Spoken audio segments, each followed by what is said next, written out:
Her betrayal led to unforeseen consequences that left everyone who knew her reeling. I wasn't the only one who had to rebuild my life. About 4.5 months back, when my wife landed a new job, I was genuinely happy for her. However, her new position introduced a circle of women that I instantly took a disliking to. These were the extreme feminist, self-victimizing social justice warrior types.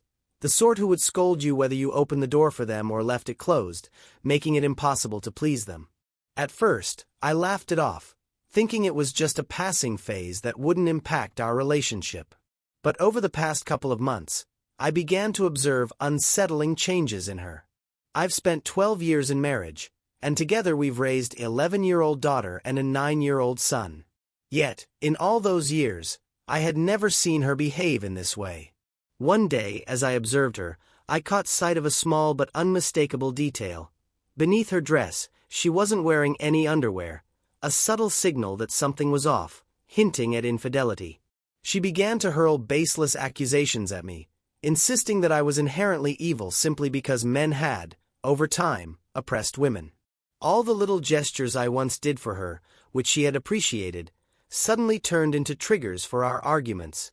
It was simply absurd. I made every effort to stay patient and discuss our issues, yet our disputes continually spiraled into the same endless cycle. Whenever I attempted to defend myself, explaining that I had done nothing wrong except loving her, she would fall silent, murmuring softly as if in protest. Then the very next day, a new variation of the argument would arise, as though she were experimenting with different ways to undermine me. Approximately 5 weeks ago, a gut instinct warned me that something was deeply amiss. That night, she arrived home late without any word of where she'd been, and I found her unreachable. She appeared intoxicated, emotionally distant, and remarkably cold. When I brought it up the following day, she dismissed my concerns, accusing me of being overly controlling and reading into things that weren't there. Yet this pattern persisted, endless late nights and an ever-growing chill in her demeanor. Determined to uncover the truth, I decided to sneak a peek at her phone. Although she had erased most of her messages, I stumbled upon a conversation with one of her new acquaintances where they were plotting how she should broach the subject of an open relationship with me. The moment I read their exchange, it all fell into place. My intuition had been right from the start. She was unfaithful. The messages even revealed that she intended to broach the topic on the 3rd Monday of December, today. While the kids were celebrating Christmas with their grandparents and we were expected to join them later, I now knew exactly what to expect, and I felt prepared. During breakfast, she casually introduced the subject as if it were nothing more than a passing thought. Stirring her coffee, she nonchalantly asked, "What do you think about an open relationship?" As if her words hadn't just torn apart our entire world. But I wasn't caught off guard. I had come across similar stories online and was familiar with how these discussions typically unfold. It was clear that saving this was impossible. My only option was to exit with dignity, safeguarding both myself and the kids. I refrained from yelling or letting my anger get the better of me. Instead, I switched into a mode of determined interrogation. My jaw tightened so much that I feared my teeth might shatter. I demanded, "Who is he?" She blinked in confusion, feigning ignorance. I leaned in, my voice calm yet firm, and pressed, "What do you mean? If we're going to have this discussion, don't condescend to me. The least you could do is be honest, because without honesty, this conversation means nothing." She shifted uncomfortably in her seat and repeated, "What do you mean?" her voice trembling slightly. "If you lie now, we won't have the honest conversation our relationship deserves. I can tell you're concealing something. It's plain as day. So, who is this man?" She began with, "It's not like that," but I interrupted her. I exclaimed, "Oh my God, it's not just one," causing her to freeze. I snapped, just don't lie. My trust in you is already shattered, and it shows on your face. Either you're truthful so we can work this out, or I'm filing for divorce today. No debates, no negotiations, just divorce. Do you understand?" She opened and closed her mouth several times, but I continued, my voice icy. "Do you understand? Do you grasp that if you lie, I'm done? Say it. Do you understand that I already know enough? I can read you like an open book? If I catch you lying, it's over. Confirm that you understand. She swallowed hard before finally whispering, I understand. When she finally confessed to having 2 one-night stands, I felt my stomach churn in knots. I pressed her for more details, my tone unnervingly calm despite the storm of anger roiling beneath. Who were they? I asked, my voice steady.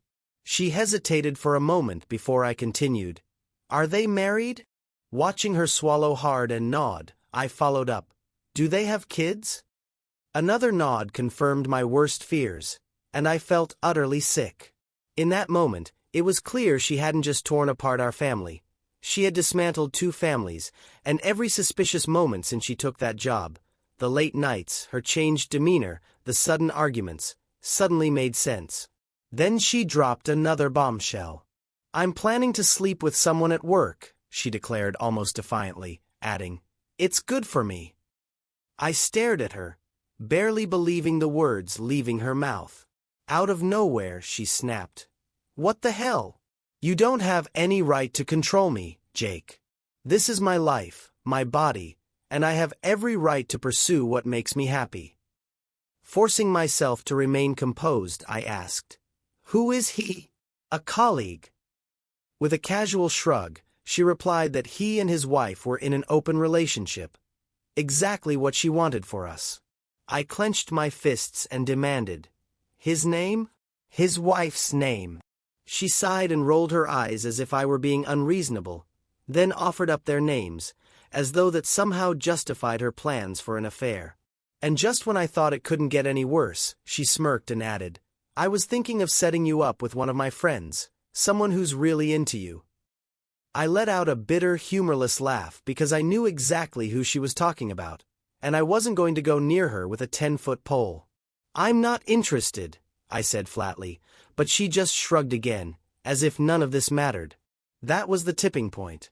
I needed to uncover the full extent of her betrayal. Give me your phone, I demanded. To my surprise, she handed it over without a fight and even showed me the pattern to unlock it, perhaps believing she'd covered her tracks. The moment she excused herself to the bathroom, I locked myself in my office and ran recovery software to sift through months of deleted messages. What I discovered shattered me, an overwhelming trail of texts, photos, and secret rendezvous that proved this wasn't just a mistake, it was premeditated. As the recovery program did its work, I also installed a spyware app on her phone from an online service, desperate to know what she'd do next. When I finally emerged from my office, she was pounding on the door, her voice shrill with anger. What the hell are you doing, Jake? She demanded. I didn't reply. Instead, I handed back her phone and stared her right in the eye, commanding, Leave. What? No, we need to talk about this, she protested. I said nothing, and instead began methodically packing her things as she trailed behind me, yelling, You're acting controlling.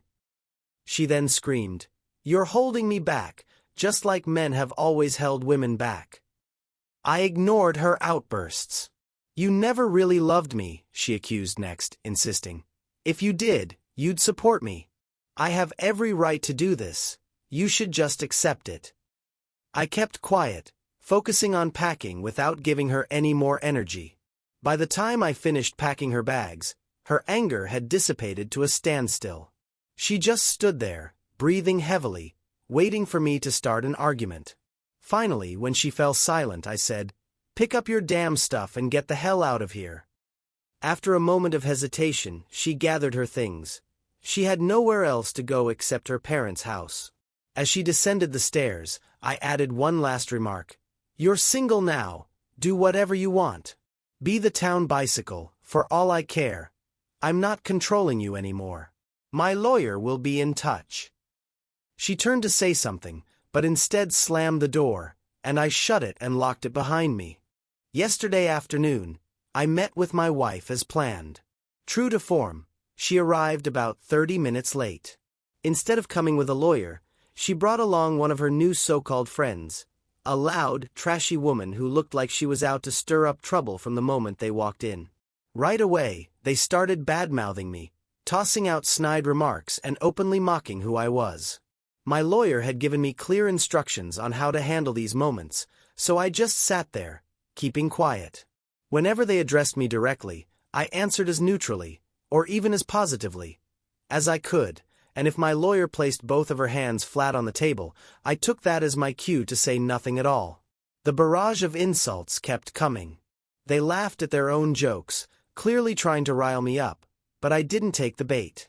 Meanwhile, my wife was still clinging to the delusion that all of this was just some elaborate bluff, that there was no way I could really divorce her. In her mind, only she had the power to end this marriage, and only when it suited her. She believed that if she did decide to leave, she'd walk away with everything. As I sat there, I couldn't help but wonder, what the hell is going on? It was like watching two mean-spirited teenagers gossip in a school cafeteria. Eventually, they ran out of steam, and my lawyer saw her opening. She laid out our proposed settlement for an amicable divorce, explaining, "I want to be generous to ensure a quick, peaceful resolution," as she slid the document across the table. The agreement stated that I would pay a lump sum of $50,000 for the equity in the house. Before my wife could even let my lawyer finish the sentence, her eyes widened and she grinned like she'd just hit the jackpot. Her friend nudged her, and both of them looked thrilled. "Where do I sign?" my wife asked eagerly, grabbing a pen. My lawyer paused and asked, "Don't you want to review the rest of the agreement first?" But she practically shouted, "No, I'll sign right now." By the end of yesterday's hearing, I was essentially divorced, although it'll take another 5 to 7 months for everything to become official.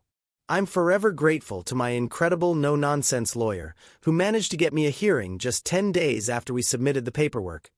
I'm pretty sure she pulled some strings for that one. From Saturday through today, things have been absolutely insane. On Saturday morning, I was jolted awake by the sound of heavy banging on my front door. When I opened it, I was greeted by a squad of police officers brandishing a search warrant. My first thought was, what about the kids? I quickly asked if I could take them outside during the search, and thankfully, they agreed. As I stood there watching the cops comb through every corner of my house, I tried to wrap my head around what was happening. I was shaking and barely able to process the words on the warrant they handed me. My lawyer got on the phone within minutes, but the warrant was valid, and there was nothing she could do at that moment. While the officers were inside, tearing my house apart, my mind raced with thoughts. What on earth could they be looking for? Then my lawyer's voice cut through the chaos. "Jake, listen, stay calm. Don't say anything except what's absolutely necessary. Understand?" I swallowed hard and nodded, even though she couldn't see me. "Yeah," I managed. "This could be about your wife," she continued. "Just let them do their job, and we'll handle the rest later." I clenched my jaw as I watched one officer dump the contents of a drawer onto the floor. I thought, they're trashing my house, but I need to stay calm right now. In hindsight, she was right. Losing my temper wouldn't have helped a thing. I had no idea then that while I was trying to make sense of the chaos, my ex-wife and her 3 so-called friends, those harpy types, had been arrested. Apparently, they had gotten high and drunk, stolen my car, and then crashed it into someone's house at high speed. Every single one of them ended up in custody. They all had controlled substances on them or in their systems. The one riding in the passenger seat was in critical condition, and the others were badly injured. And Bianca, the ringleader of that pack, the same woman who used to brag about screwing over and lying about her ex-husband in court, the same Samuel who's now one of my closest friends, she was in the car too. I exhaled sharply, gripping my phone so tightly as my lawyer kept talking, though honestly, I wasn't really hearing her anymore. My head was spinning. After the police finished their search, and found nothing incriminating, I gave my statement, making it absolutely clear that my ex-wife no longer lived here. She'd been staying with her parents, and I had no idea what she was up to. No, I didn't give Bianca permission to drive my car. I had no clue what they were doing, I explained as calmly as I could, even though inside, I was falling apart. Returning inside, I broke down completely. The house was trashed, every single thing destroyed. The cops had left no corner untouched, and with everything else piling up, I felt like I had nothing left to give. All I could do was call my dad. The moment he heard my voice, he said, "Come home." Without any hesitation, I grabbed the kids. My dad insisted that our mom would take care of you, and we left. When we stepped into my parents' house, I finally felt like I could breathe again. My mom had a plate of food waiting for me before I even sat down, and as I slumped onto the back porch, the weight of everything hit me hard. I ate in silence, feeling completely sorry for myself while my mom sat quietly beside me. What I didn't know was that while I was falling apart, my dad was busy making phone calls. By the time I managed to pull myself together, 25 friends and family members had gathered at my house, scrubbing every last inch clean. They washed walls and ceilings, fixed loose door handles, put away scattered clothes, and cleaned the furniture until everything shined. When I walked back in the next day, the house looked better than it ever had before, leaving me completely stunned. I don't know what to say, I admitted, my voice thick with emotion. My dad just clapped a hand on my shoulder and said, "You don't have to say anything, son. You've been through hell. Let us help." I honestly had no idea how I could ever repay them for their kindness. And I can't help but think back to one detail I noticed all along, something small that seemed insignificant at first. I remember the time I saw that my wife wasn't wearing any underwear under her dress, a detail that made me question everything. It was just one little sign among many, but in hindsight, it all fits together now. Meanwhile, the chaos from Bianca's crash only spiraled further out of control. The police ended up finding huge amounts of controlled substances stashed at her place, and her boyfriend was nowhere to be found. Worse still, there was no one to look after her kids. They'd been left completely unattended, so CPS swooped in immediately and took them away. Samuel, who'd been fighting for the last 5 years just to see his own children, managed to present chat logs to the judge detailing the abandonment, the controlled substances, and every other misdeed. By Saturday, he'd been granted emergency custody. I don't think I've ever seen anyone look as relieved as he did. "They're safe now," he told me, his voice trembling with emotion. "And that's all that matters." Although he still has to go through the legal process to make it permanent, the odds are clearly in his favor. Bianca's case turned out to be far worse than anyone had expected. If her friend, currently in critical condition, doesn't pull through, Bianca is facing serious jail time. Either way, she's headed for prison. Dave, being the absolute legend that he is, hooked Samuel up with a rental apartment through a friend, and that made me realize I practically knew nothing about his own personal or professional life, something I was determined to change. But I digress. It was Bianca who had been behind the wheel when she lost control, drove off the road, and crashed into that house. With the controlled substances, alcohol, and ensuing wreck, the police had enough evidence to issue search warrants for everyone's home. Since my ex-wife was still officially registered as living at my house, they ended up searching it too. At that moment, I decided, "Ed, you need to sell the house and get out as soon as possible. There's no way you can stay here with the possibility of this kind of disaster happening again." Then Sunday came, and my phone rang. It was my ex's parents. Their home had been searched as well.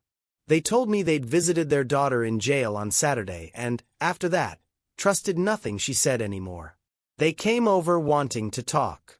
I sat across from them while her father ran his hand through his hair and sighed. "We had no idea.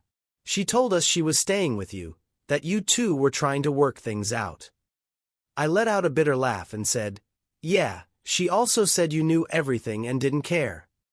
Their faces fell as devastation set in. They believed her when she claimed her cheating was just a one-time drunken mistake. They had no inkling of the wild partying, the sleeping around, or the controlled substances. Indeed, they barely knew any of it.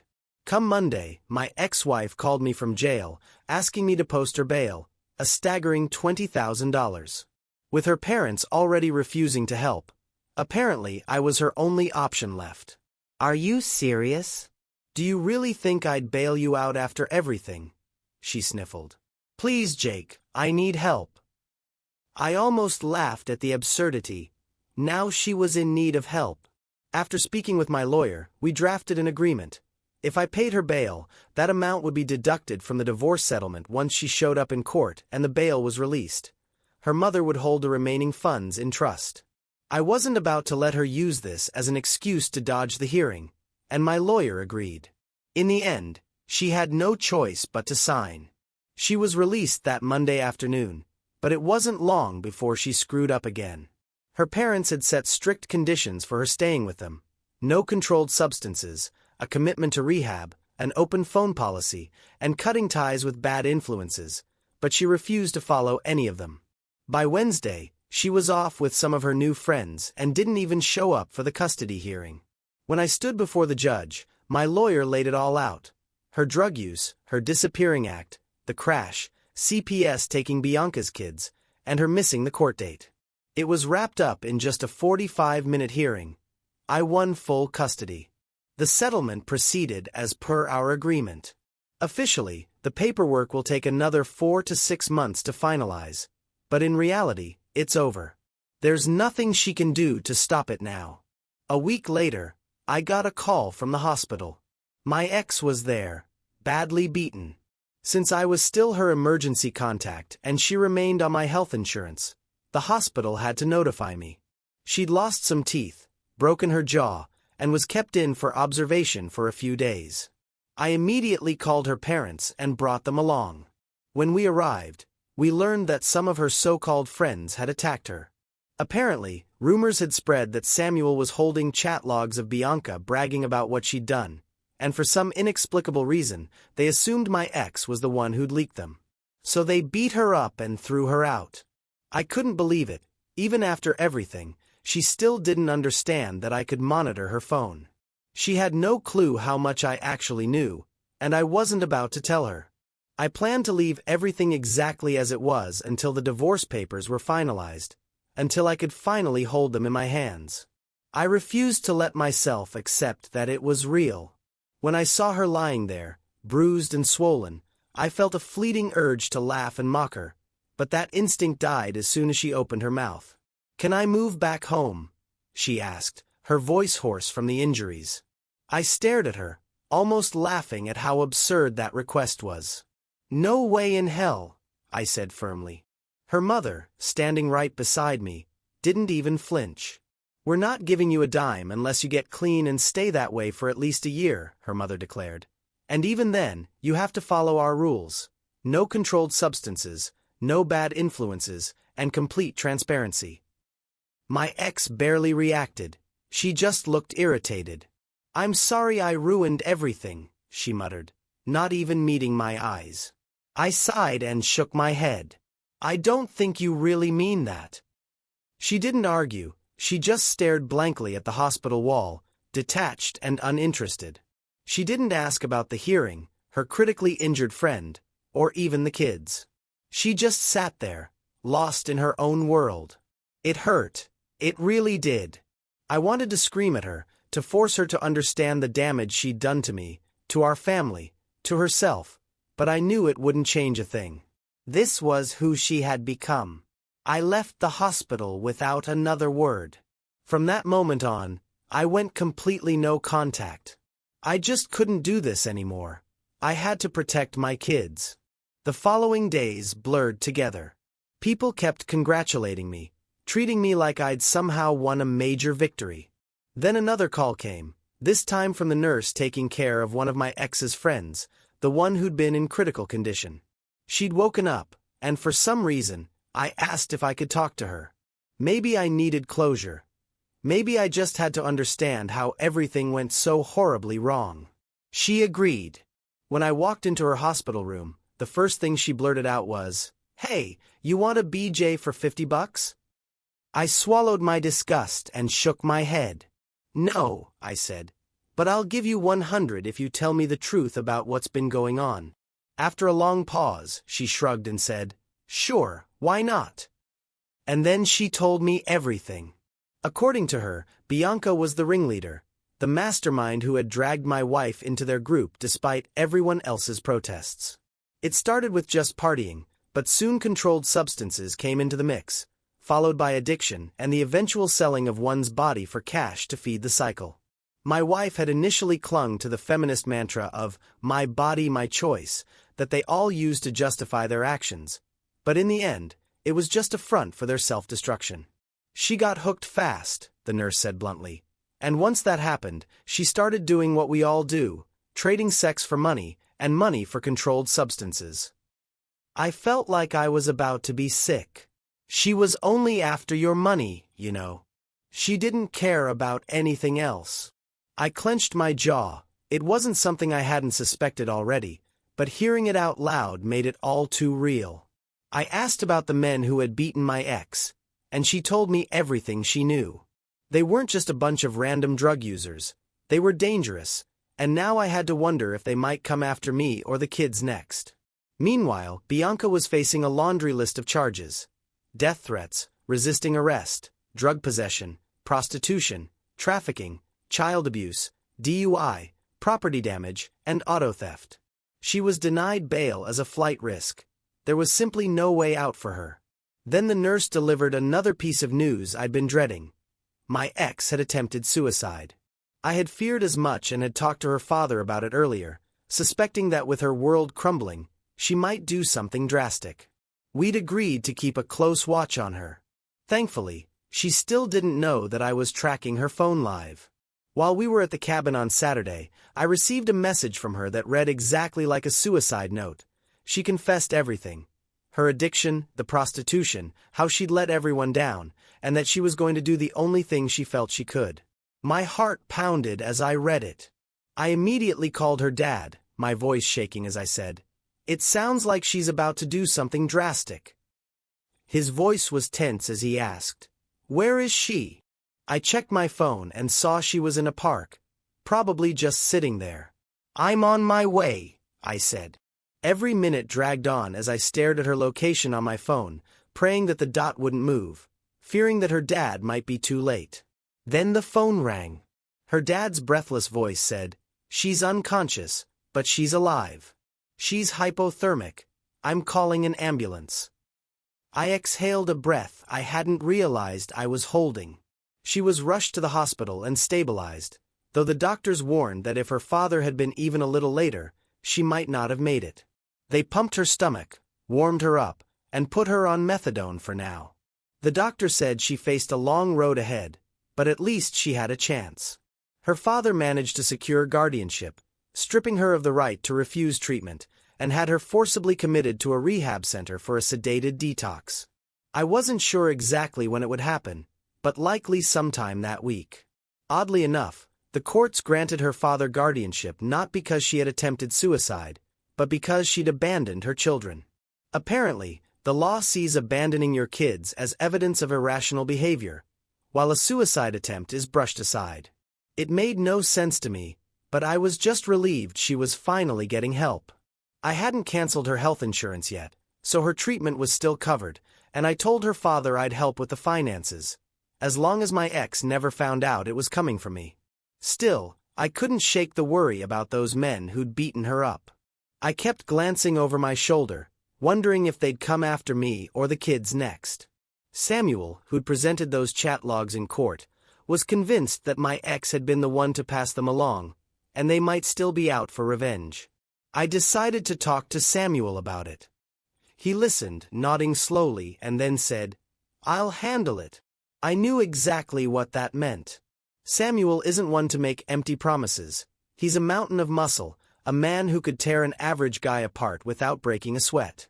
But despite his intimidating presence, he's patient and kind, preferring to settle things with words rather than fists, though he can be downright terrifying when he needs to be.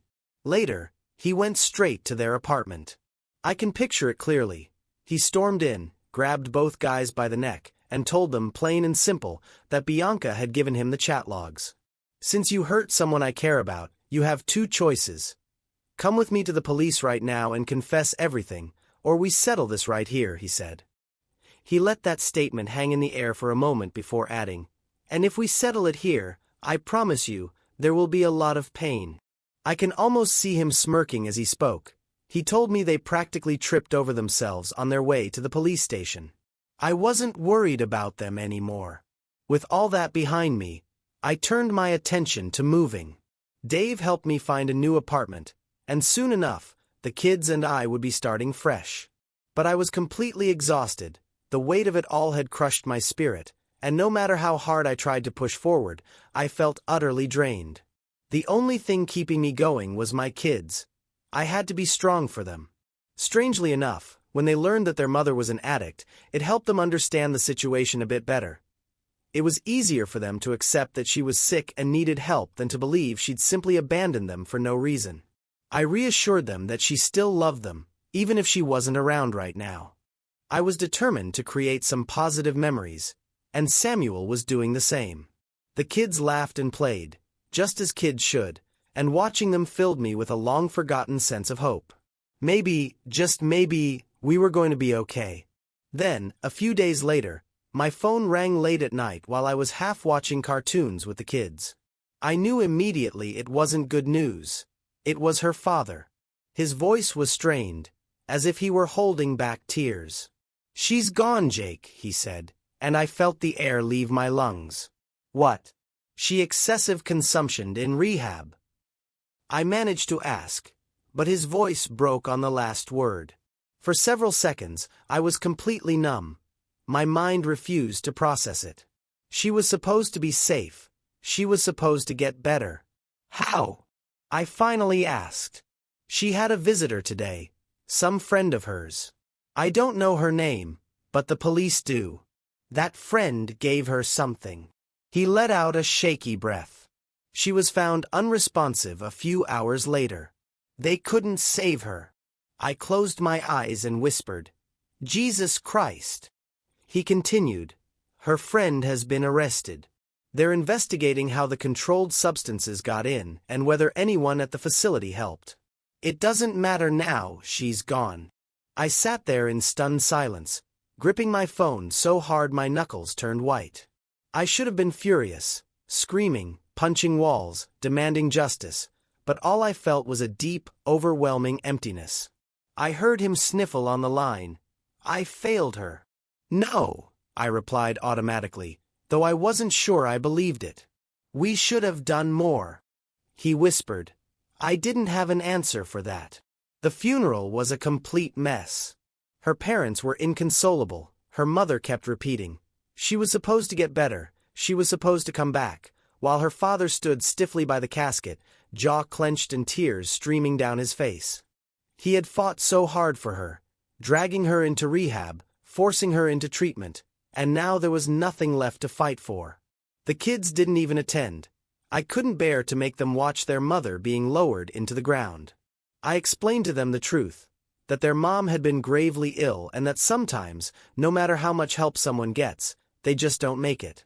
Emily cried while Tyler simply nodded and asked if we could go play video games. That, I guess, was his way of coping. Days turned into a blur, and even though it felt like the world should have stopped, it kept on spinning. People called, sent messages, and offered their condolences. Samuel came by with his kids and sat with me as I tried to process everything. One night, after the kids had gone to bed, he said quietly, "You did everything you could." I stared at my drink and murmured, "Did you really?" After a pause, he replied, "You were a good husband, a good father, but you can't save someone who doesn't want to be saved." I sighed.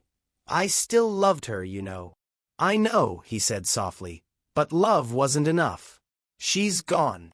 My in-laws were shattered, the kids were trying to adjust in their own ways, and there I was, alone, watching life move on without pause. It never gave you a moment to catch your breath. It just kept going, whether you were ready or not. And so, life goes on.